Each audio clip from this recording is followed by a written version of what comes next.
보이스피싱은 공감이란 말이야. 돈만 찾으면 돼. 동료들 돈까지 30억. 일거리 구한다고? 배신하겠습니다. 공연수련에서 만나면 어떻게 할 거야? 죽일 거야. 이분 이거 도라이네. 시장타임? 콜센터 치러 가는 거 아니야? 돌 작업 준다. 복주하면 안 되는 겁니까?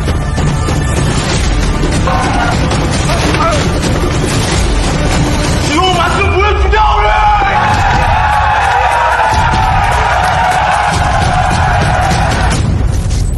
Now, let's explore further into the world of the movie On the Line, presented by Fatin Shasha, Nur Ali Izzati, Shafika Sofina, Nur Shafinas, and Idlan Zafri.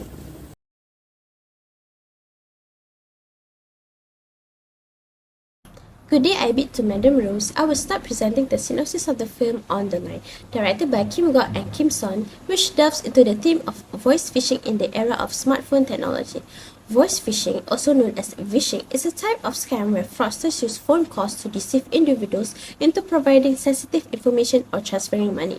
On the Line follows the story of Seo Jun, a former cop turned builder who faces turmoil when his construction site becomes a target for a voice phishing gang. The scam results in substantial losses for the workers, including Seo Jun's wife. Seo Jun, portrayed as a determined and resilient protagonist, decides to seek justice and confront the mastermind behind the scam. His journey takes him from Seoul to Shenyang, China, where he risks his life to unravel the truth. Next, I will present on the stakeholders and their stakes. The first stakeholder is Han Seo-jun. Han Seo-jun wants to seek revenge on the scammer who scammed his wife and colleagues. His wife was hospitalized due to car accident after getting scammed. Meanwhile, one of his colleagues committed suicide after suffering loss due to the phishing scam. The next stakes is risking his life by disguising as a scammer to sneak into the scam call center in Shenyang, China. Han Seo-jun acted on his own without any help from the police to recover his wife's and colleagues' money. The next stakeholder is Mr. Guak. Mr. Guak's primary stake in the phishing scam is financial gain. He is deeply invested in the success of the scam as it directly impacts his monetary profits. He's in it for the cash and hopes the scam brings him more profits. The next stake is Mr. Guak is desired to avoid detection and legal repercussions for his involvement in the scam. He understands the potential consequences of engaging in illegal activities such as phishing, which could lead to imprisonment or heavy fines. So, he tries to keep a low profile and not to draw attention to himself. Let's meet the key characters in this movie. The villain in this movie, Mr. Guak, played by Kim Woo-yeol, is the mastermind behind a scam operation known for his cunning and success in the industry. He is portrayed as a man with a mysterious past, once a respected legal advisor and corporate executive, but now seeking revenge due to mistreatment at his workplace. Early in the movie, he faked his identity as lawyer Kim Hyun-soo to Han Seo-jun's wife, Myeon. By doing so, he built trust and lured the victim into the voice phishing scheme. While Han Seo-jun, the hero portrayed by Byun Yo-han, is a former detective turned construction worker in Busan. Despite his impressive achievements in law enforcement, he has a shadowy history involving connections to criminal networks. In the movie, Han Seo-jun's goal is to reclaim stolen money and seek justice by confronting Mr. Kwak. Next, I will present several ethical dilemmas. Before that, ethical dilemmas is a situation in which there is a difficult choice to be made between two or more options. This is the ethical dilemmas that were faced by Han Seo-jun as the hero in this movie. Firstly, there is a scene that shows the Han Seo-jun thinking about whether or not to trust the police in settling the scam cases that are being faced by Han Seo-jun's wife and other victims. This is because there is no update about the scam cases from the police itself. If he trusts the police to find the scammer, it will take a long time because there are many procedures that police need to go through in catching the villain, which is the Mr. Guak. However, if he finds Mr. Guak by himself to take the revenge on behalf of his wife and his friend, it will take a short time because there are no rules or procedure that he need to follow, but only need a proper plan. At the same time, he can get his money back.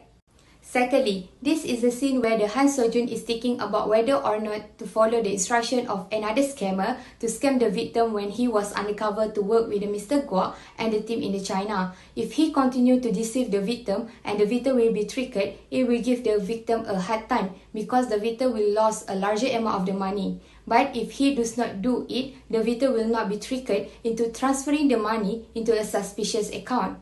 This means that the victim will not lose their money if the Han Sojun does not answer the call.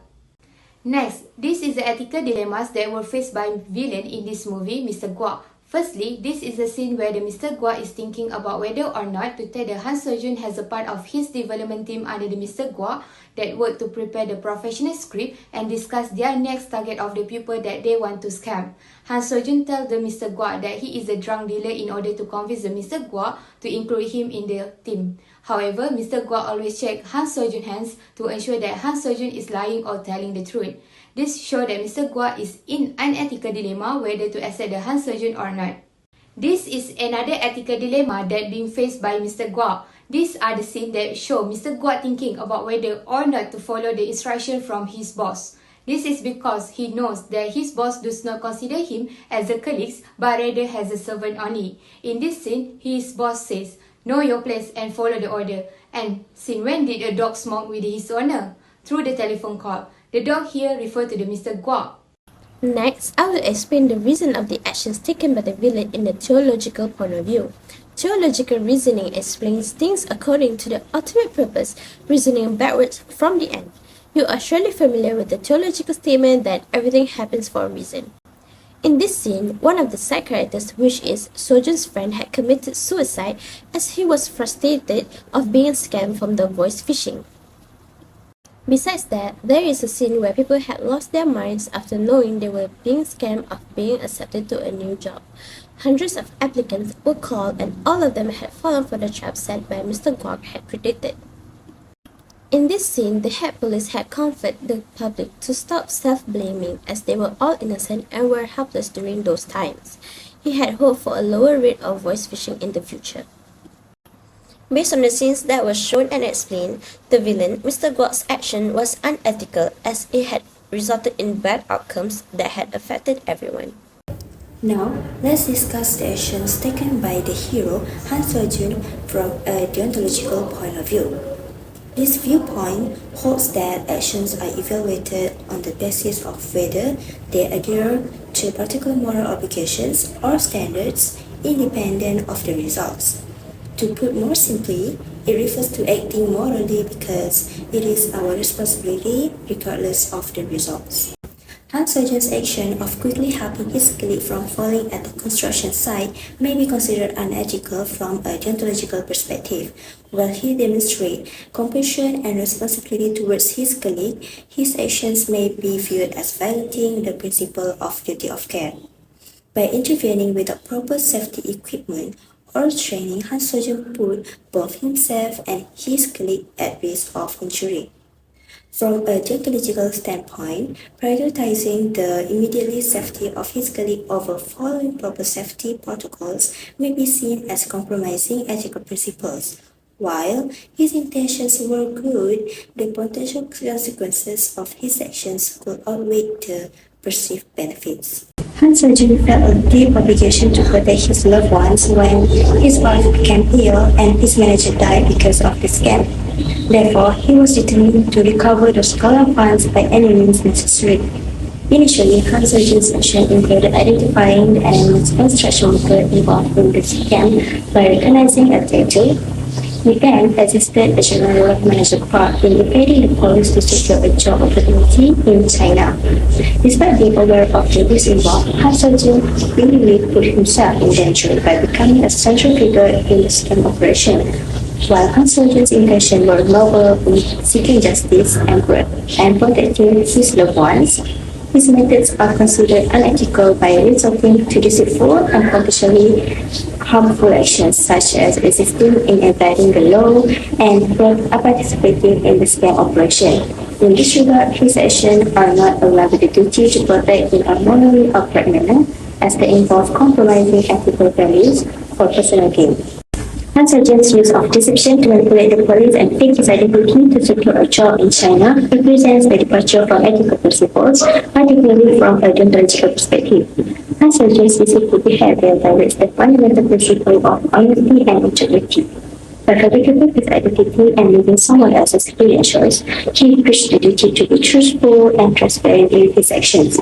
By resorting to deceitful tactics, he undermines the foundation of moral relationships and social norms, potentially causing harm or injustice to the others. Overall, Han Seo-jun's actions in this instance can be considered unethical from a deontological standpoint as they involve a disregard for moral virtues and principles, particularly honesty and integrity in pursuit of personal objectives. Next, I will present on the ethical behavior based on the Golden Rule. The first ethical behavior is to act honest and transparent. The Golden Rule is the principle of treating others as one would want to be treated by them. It is a rule that aims people to help people behave towards each other in a way that is morally good. If I were in Mr. Guok's shoes, I would choose to be honest and transparent in my dealings with others rather than resorting to deceitful tactics. This includes providing accurate information and obtaining consent ethically. By promoting trust and integrity in my actions, I can build positive relationships based on mutual respect and honesty. Next, if I were in Mr. Guok's shoes, I will be empathetic towards other people. This is the ethical behavior based on the Golden Rule that I will take. I will have acknowledged my followers, weaknesses and difficulties and show them understanding and sympathy. I will have listened to their worries, provide sincere support and direction, and work towards shared achievement without abusing their confidence rather than taking advantage of their goals for success and financial stability. If I become like the villain character played by Mr. Guok, I feel sorry for my actions. This can be expressed more through three main things, which are regret, guilt, and shame. First of all, I will be filled with deep regret and sorrow for the harm my dishonest activities have done to innocent people. For example, Mr. Guok oppressed desperate people by committing fraud involving money, and this caused many people to be affected by his actions. Knowing that my actions have led to financial ruin, emotional distress, and loss of trust in my victim weighs heavily on my conscience. I will regret the pain and suffering I have caused others and hope I can undo the damage I have caused. Next, I will admit to deliberately deceiving, taking advantage of vulnerable individuals for my own benefit, and I will feel a heavy burden of guilt and will be responsible for my actions. The realization that I have betrayed the trust of those who put their trust in me and violated the principle of ethics will haunt me. I will struggle with the feeling of self-condemnation and remorse for betraying my own moral values. For example, Mr. Guok has deceived Han Seo-jun's wife where he lied that he was her husband's friend, but the fact is, he is just a fraud who wants to take advantage of his wife's distress. Finally, I am deeply ashamed and embrace that my unethical behavior has destroyed my reputation and integrity. Public exposure of my fraudulent activities and the effect of my fraud will create a feeling of embarrassment and shame. I will feel unworthy and ashamed of being associated with such reprehensible behavior. There are many lessons we can learn from this movie. Among them, the film emphasizes the importance of integrity, honesty, and ethical behavior in facing life challenges. For example, we need to take care of each other's personal data to avoid becoming victims of fraud, and we should refrain from willingly disclosing information about ourselves or others. Additionally, we must be honest in any situation, as being truthful allows us to earn trust and respect from those around us. Furthermore, each of our actions has consequences. Good deeds will be rewarded, while bad deeds will have corresponding consequences. Therefore, we need to always be mindful of our actions. Finally, underscore the significance of empathy, compassion, and human connection in overcoming adversity and fostering meaningful relationships. The character demonstrates their ability to understand and empathize with each other, offering support and encouragement during tough times. By being kind and compassionate, they alleviate pain and promote a sense of community. We have presented our presentation as written in the content. We hope everything is as requested. With that, thank you.